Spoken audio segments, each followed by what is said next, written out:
दोस्तों नमस्कार। राजनीति ऐसी पहले कभी नहीं थी। सियासत पहले इस तरीके से साधी नहीं जाती थी।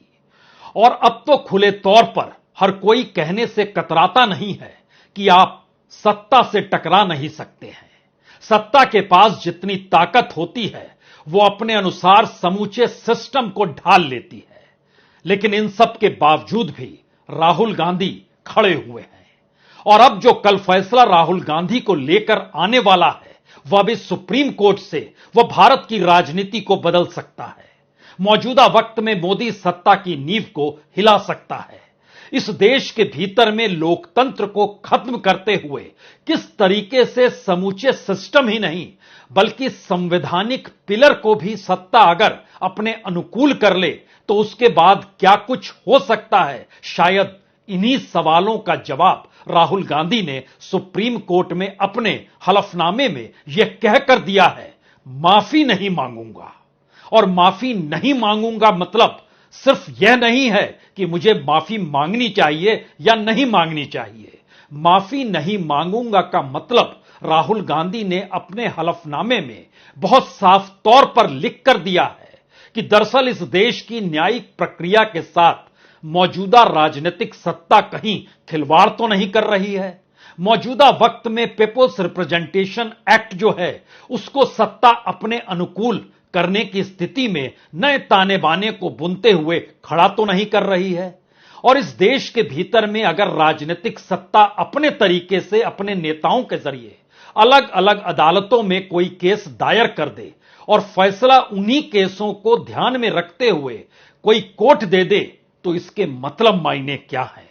शायद यह एक ऐसा फैसला है जो भारत की राजनीति पर असर दो तरफा डालेगा। यानी तलवार की धार कुछ ऐसी है जिसमें इस पार गिरे तो भी मौजूदा मोदी सत्ता के लिए मुश्किल और उस पार गिरे तो भी मोदी सत्ता के लिए कहीं ज्यादा मुश्किल। सवाल यह नहीं कि जेल में डाल दिया जाए राहुल गांधी को तो क्या होगा इस देश के भीतर। इस देश के भीतर कांग्रेस तब किस रूप में खड़ी होगी और मानहानि के मामले को लेकर जेल में डालने की परिस्थितियां सूरत की अदालत ने जिस स्थिति के साथ की और इस बात का स्कोप लगातार बनाए रखा कि सामने वाले को राहत और रियायत इस रूप में देते चले जाएं कि आज नहीं तो कल ये माफी मांग ही लेंगे। क्योंकि भारत के भीतर में जितने मानहानि के मामले होते हैं और जितने भी बड़े नेताओं की एक लंबी कतार है जिनके ऊपर मानहानि का मुकदमा चला उन्होंने माफी मांग ली। इसके दायरे में कई सांसद आते हैं, कई मुख्यमंत्री आते हैं जो माफी मांग लेते हैं, बात आई गई हो जाती है। लेकिन राहुल गांधी ने एक नई परिस्थितियों को गढ़ा है और बताया है कि जिन भी हालात में मेरी संसद सदस्यता चली गई, मेरे बंगले को ले लिया गया, बंगले का जिक्र तो नहीं किया है, लेकिन इस देश के लोकतांत्रिक परिस्थितियों के भीतर किस तरीके से किसी केस को लेकर राजनीतिक सत्ता कैसे ताना बाना बुनती है और उसी आधार पर फैसले होते हैं। और शायद एक चुने हुए सांसद को संसद में जाने से रोकने के लिए सरकार क्या कुछ करती है या अदालत इस बात की अनदेखी कर देती है कि जिस शख्स पर वह सजा सुना रही है वह विपक्ष का नेता है। यानी राजनीतिक तौर पर उसके द्वारा कहा गया कोई भी शब्द या उसकी कोई भी राजनीतिक पहल इस देश की राजनीति से जुड़ी होगी जो सत्ता पर सीधे हमला कर रही होगी। लेकिन सत्ता पर हुए हमले को कहीं ना कहीं सामाजिक तौर पर और समुदाय विशेष से जोड़ने की जो प्रक्रिया पैदा हुई उसने शायद हर किसी को अब जो सत्ता में बैठे हैं परेशान कर दिया है। अगर राहुल गांधी माफी नहीं मांग रहे हैं और हलफनामे में लिखे हुए एक एक शब्द को अगर आप समझना चाहते हैं और उसके साथ ही पूर्णेश मोदी जिन्होंने केस किया 2019 में और यह वाकया 2019 के लोकसभा चुनाव में कर्नाटक के कोलार में राहुल गांधी के भाषण देने का है, तो अब आप कल्पना कीजिए 2019 के लोकसभा के चुनाव में दिया गया बयान, दिया गया भाषण 2024 की सियासत को उलट सकता है, राजनीति को बिल्कुल पलट सकता है। ऐसी स्थिति इस देश के भीतर कल के फैसले के बाद बन सकती है। और दोनों परिस्थिति में कोई दूसरा नहीं, फैसला जो भी आए मुश्किल सरकार के लिए होने वाली है।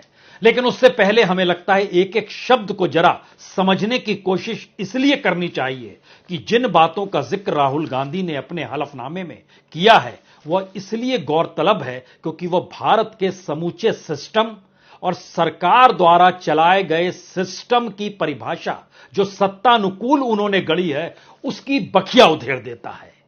हालांकि एक हलफनामा पूर्णेश मोदी की तरफ से भी किया गया, उस हलफनामे का भी हम जिक्र करेंगे, लेकिन उसमें एक ही शब्द महत्वपूर्ण है। वो महत्वपूर्ण यह है कि उनका बार बार कहना है राहुल गांधी में लगता है जैसे अहंकार आ गया है, उन्हें कोई पश्चाताप नहीं है। और राहुल गांधी खुले तौर पर कहते हैं उन्हें कोई पश्चाताप नहीं है, लेकिन यह अहंकार नहीं है, यह मौजूदा राजनीतिक सत्ता से टकराने का और उसकी हकीकत को इस देश के सामने रखने के राजनीतिक जमी को तैयार करने की सोच है।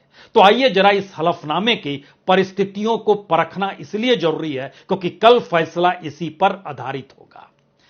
केस को रफा दफा करने के लिए वो माफी नहीं मांगेंगे, इस हलफनामे में पहला शब्द यही लिखा गया है। यानी ऐसा मत सोचिए कि हम चाहते हैं केस को रफा दफा कर दिया जाए इसलिए माफी मांगे, बिल्कुल नहीं, माफी नहीं मांगेंगे क्योंकि सूरत की अदालत ने जो सजा सुनाई है वह बिल्कुल गलत है, वह उचित नहीं है। और राहुल गांधी के हलफनामे में है कि वो चाहते हैं कि सजा पर रोक लगे, संसद का दर्जा फिर से हासिल हो, यानी संसद में बतौर संसद सदस्य वो जाकर बैठ सके, लेकिन माफी नहीं मांगेंगे। बिना किसी गलती के याचिकाकर्ता पर यानी राहुल गांधी पर आपराधिक केस करके लोक प्रतिनिधित्व अधिनियम जो पीपुल्स रिप्रेजेंटेशन एक्ट है में तहत सदस्यता रद्द करके किसी को माफी मांगने के लिए मजबूर करना न्यायिक प्रक्रिया का घोर दुरुपयोग है और इस कोर्ट की ओर से इसे स्वीकार नहीं किया जाना चाहिए। सुप्रीम कोर्ट से उन्होंने आग्रह दो बातों को लेकर कर दिया कि जो पूरी न्यायिक प्रक्रिया है जो सूरत की अदालत से शुरू हुई और जो हाई कोर्ट ने भी उस पर सहमति जता दी, यह पूरा का पूरा मामला किस तरीके से उसकी अपनी प्रक्रिया के खिलाफ जाता है और पीपुल्स रिप्रेजेंटेशन एक्ट के तहत जो सदस्यता रद्द की गई वह भी गलत है। बात इतनी भी नहीं है क्योंकि इस हलफनामे में राहुल गांधी ने इस देश में मोदी सत्ता की उस राजनीतिक जमीन की नब्ज को पकड़ लिया है जहां पर अभी तक सरकार मनचाहे तरीके से मनचाही कार्रवाई करने से कतराती नहीं थी, क्योंकि वह बहुत साफ तौर पर राहुल गांधी अदालत से कह रहे हैं, सुप्रीम कोर्ट से कह रहे हैं कि पूरी उम्मीद है कि सुप्रीम कोर्ट में उन्हें सफलता मिलेगी क्योंकि यह एक असाधारण मामला है। अब सवाल असाधारण का क्यों है? क्योंकि उधर पूर्णेश मोदी ने कहा इसको असाधारण मामला ना मानिए। राहुल गांधी कह रहे हैं यह बिल्कुल असाधारण मामला इसलिए है क्योंकि पूरी प्रक्रिया जो रची बसी गई वह लगता ही नहीं है कि किसी कानूनी प्रक्रिया या न्यायिक प्रक्रिया के लिए उचित यह हो सकता है, क्योंकि एक